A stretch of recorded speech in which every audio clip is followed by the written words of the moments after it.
आज हम देखने वाले हैं मट्टी के बर्तन में पालक की सब्जी कैसे बनाएं।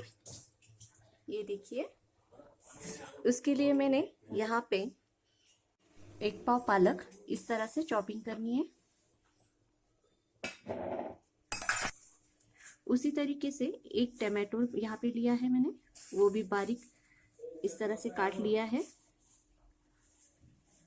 और ये हरा प्याज लिया है और लहसुन पेस्ट 1 गाठी। यहाँ पे हमने मटर लिए हैं, हरे मटर 100 ग्राम लिए हैं। तो अभी आइए देखते हैं किस तरह से सब्जी बनानी है।